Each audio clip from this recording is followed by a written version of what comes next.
Flawedcast Extra Shots, the Jesus Revolution.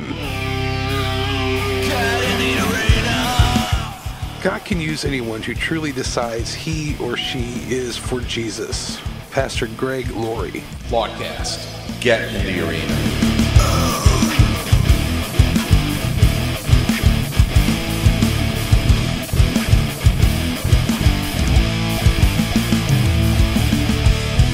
Hello, esteemed Flawedcast listener. I want to thank you guys for tuning in and doing this, what we call an extra shot. Just something a little extra just to get more content, more output from us to you guys. And before I get into what I want to discuss on this particular episode, I want to thank everybody for listening. And I'm asking you, please subscribe. Please follow, please share. It does help us tremendously. We are, we don't really ask for much other than that. So please share, please subscribe, please follow. And we just want to thank everybody for doing that and being a part of what we feel like God's doing in our hearts and in our lives. But that being said, you can find us anywhere podcasts are under Flawedcast, CLE. We're on Apple, Google Play, Spotify, Breaker. We are on Rumble under Flawed Inc. You can find us on the Project Mockingbird social media, Facebook, Twitter, Instagram, Gab, Parler, and Getter, all under Flawed Inc. There is a link below to get a copy of my book, Smith's Heart of Man Repair Manual. If you haven't picked one up yet, I appreciate it if you would. That helps tremendously. And also, our email is flawedinccle@gmail.com. If you have any questions, comments, or concerns, send us an email. Be more than happy to address those there. And also, I do really want to sew into people, so if you would like a PDF copy of my book, can't afford one right now, no shame, not throwing any shade on anybody, send an email at flawedinccle@gmail.com. I'll be more than happy to send you one on the house. But that being said, this episode, I want to talk about a movie my wife and I and a couple friends saw this weekend called The Jesus Revolution. And it's based on true life events that happened in the late 60s and early 70s during what they call the Jesus movement, or what happened in the lives of what they call the Jesus people. And basically this was a counterculture movement of a counterculture movement. The hippie movement was a counterculture movement, but within the hippie movement there was another counterculture movement, which is that hippie generation. They kept saying so many times this movie, they tuned in, turned on, and then dropped out. So many people were looking for truth. They were looking for enlightenment. They were really looking for an experience with God, and what they found in all the the drugs, all the spiritual gurus, the orgies, all the sex things they partake of, that just left them empty, which in real life it does. As we understand, that kind of stuff that doesn't fulfill leaves us empty, and it drains us even more. But there was a movement. It was this movie, The Jesus Revolution, was primarily focused on three gentlemen: Chuck Smith, who was the lead pastor at Calvary Church. There was Lonnie Frisbee, who was highly spoke of in this movie, who was kind of like the evangelist of the prophet, kind of the spark, if you will, that started the fire. And then a gentleman named Greg Laurie, who actually became a leading pastor in that movement, and has been in the Protestant movement in the American church since then. But it basically shows how these three men kind of came together and what God was able to do in and through them, and the fruit that was bore out of the movement and out of what they were able to do. Kelsey Grammer, Frazier of Frazier fame, he played Chuck Smith, who was the pastor of Calvary Church, and he was just kind of like a down and out kind of a guy. He was really looking for something. He didn't quite understand the politics and what was going on in that day, and his church was fledgling. His church was failing, if you will. There was a lot of, I would even say, it kind of resembles in a lot of ways kind of the status of the church now. There's a lot of older people. Not that there's anything wrong with that. That's awesome. We need our elders to give us wisdom, to give us guidance, and but the church was failing, and through conversations with his daughter and other people, he was just challenged to try to understand and love these people that he was at odds with, that he was divided against. At least he thought so. And then God sent gentleman Lonnie Frisbee was his name in real life, and he was portrayed by the actor Jonathan Roumie, who apparently has been playing Jesus in the Chosen series for a while. So this was kind of like a natural progression for him. But basically, God sends this Lonnie Frisbee character to him. Chuck says, "Hey, if you send me a hippie, I will talk to him and try to understand, and then whatever you want me to do, I'll do." And basically ended up, God really challenged Pastor Chuck Smith, and kind of the rest, as we say, is history.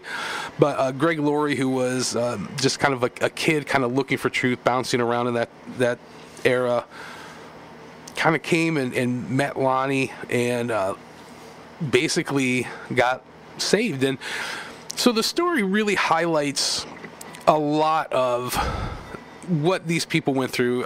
It's a 2-hour movie, so you're talking about anywhere from a 3 to a 50-year journey that these men have been going on, and it's hard to encapsulate everything, but basically it's just a real interesting moment in history of, like I said, a counterculture of a counterculture that I feel like the ramifications we are still understanding and reaping the benefits of today, over 50 years later.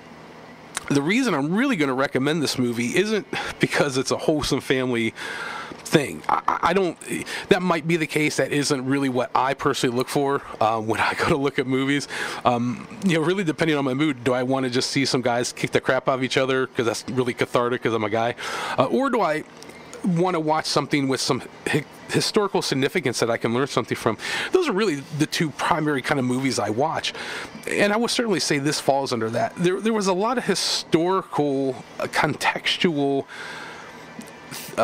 things that were brought out in this film about that time and about this movement that I certainly had no understanding of. I had heard secondhand from, like I said, older saints, but if you kind of see it in this context, it was interesting.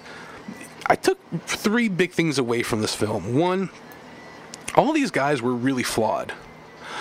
Chuck Smith, the pastor of Calvary Church, he was really just kind of like, man, I'm in this church, it kind of sucks, I'm not happy where I'm at, and I don't know what to do. I got a congregation that's not really doing anything. I'm not excited about this. I'm just kind of stale. I feel like a lot of us can relate to that. Then you had this Lonnie Frisbee, who was just a really charismatic guy who kind of breathed new life into Chuck Smith and kind of really challenged him in a awesome manner. And I feel like that's kind of what a lot of people really need in their life. We need somebody, we need to be open to have God send people into our lives that will kind of give us a spiritual kick in the tuchus, to motivate us, to get us outside of ourselves, outside of our comfort zone and where we currently are. A lot of us are in this echo chamber, and even myself included to an extent, where we have this same kind of thoughts, same kind of people with the same kind of thoughts, same kind of experiences, that are doing the same thing, and there's really no outside input or influence. We aren't challenged in a lot of ways, and when Lonnie meets Chuck, he is certainly challenged, and it you can watch the movie or even just watch some documentaries or read about it, and it's certainly had a huge impact on life in America, whether you have come to accept Christ as your Lord or not. And then the other figure that they really focus on is a pastor. His name is Greg Laurie, and he got saved during that moment and began to develop relationships with these gentlemen, and basically didn't think he was ever going to really amount to much. He's an artist, talented artist, and he thought maybe that's what he would do, but he didn't realize that God had a bigger plan for him. So that's the first thing I want to talk about, that these men were all really flawed. And it shows that, and it actually, even they use that word, they use that iconography in the script, it talks about them being flawed was something that is very attractive to me, something that I really feel like God has identified in me. But despite their flaws that were on display, God was able to use them. And even in a tragic way, and I'll kind of come back to the conclusion. But the other two things I want to focus on is, secondly, these people in this movement really focused on unashamedly just telling people about Christ. And whether it be with, handing out little pamphlets or little tracts, they call them, and we're just basically saying, hey, do you know Jesus? And then, like, on the street, just having conversations with people just regularly. There was such an emphasis on that we don't see in the modern church. Like what we see in the modern church that is considered outreach now, or what used to be called evangelism, is having a helicopter fly above a bunch of children on Easter Sunday morning and dropping Easter eggs over them. I think there needs to be a shift, and I think we've been talking about this on the podcast for a while. I think this movie really demonstrates that, and we can be inspired to say, hey, we really need to be able to confront people in love with the work that Christ did, the saving grace of the gospel, and just confronting them. And the gospel is an offense. These people really weren't so offended or so worried about offending people as they were saying, hey, hell is real, heaven is real. The reality of it is the only way to get to heaven is through Christ. The drugs lie to you, the sex lie to you, all these Eastern mysticism lie to you. Christ is the way. They were not ashamed at all of sharing that message, and I think that's a really powerful message to get back to in the church. And the third thing that this movie really highlighted was the use of the gifts of the Spirit. Lonnie Frisbee, there are many scenes in the movie where he prophesied over people, where God used him to pray for people and they were healed. Words of encouragement, things like that. And the modern church has gotten so far from making room for God and allowing Him and the Holy Spirit to move in that regard.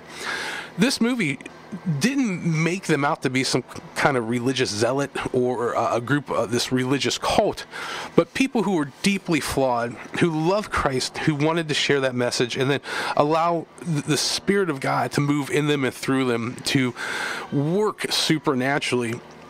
And I can't say that I watch a lot of Christian movies because, quite frankly, they're just not good. And whether it be budgetary or whether it be there's so much constraint because you can't say or do the wrong thing, you can't offend people. Maybe there's a word, or maybe there's an image, or maybe there's an action that somebody does that's not pleasing. Well, we all have a past. We all have stuff we've done that we're unashamed, or that we're ashamed of, and sometimes you have to talk about that stuff and highlight it. And I really feel like this movie did in as accurate a way as they can. And, Chuck Smith gave Greg Laurie the keys to this church and said, hey, have at it. And Calvary grew, this Riverside Church where Greg Laurie went, who is still a pastor today, who actually, this movie is based on the book that he wrote, kind of commenting and talking about this time. And I just think it's such a powerful message. And even I wish this movie would have gone into, and this is something that I found out in my research afterwards, but even the personality of Lonnie Frisbee, who was married at the time, split from he left that movement, went to Florida, tried to work on his marriage. He left his wife, was in a series of homosexual relationships for years and years and years. Eventually he contracted AIDS and died in the early 90s. But even through that, he repented. He got right with God. He made a mess of his life, but in the end, God was able to redeem and to restore him. And that's such a powerful message. I wish, especially today, that movie would have highlighted more on, not to glorify his mistakes, but to say, this dude was flawed. Chuck Smith was flawed. He was extremely prejudiced and wanted nothing to do with this movement, with the hippies and the counterculture. He couldn't understand it. Lonnie Frisbee, like I said, was engaged in homosexuality. God delivered him from that, along with drugs and everything else that came with that lifestyle. And God used him for a number of years And then he fell back into that, and I have a saying that, God won't unscramble your eggs, and unfortunately in his life, he contracted AIDS through his behavior, but in that, ultimately, from what I understand, God used that to bring him back. And the Bible says in Matthew 10:28, "Do not be afraid of those who kill the body, but cannot kill a soul. Instead, fear the one who can destroy both soul and body in hell." But I believe he made right, and I believe he's with Christ as Savior in heaven now. So all in all, like I said, this is just supposed to be a short synopsis, and I just really wanted to highlight my takeaways from this movie and just really recommend it.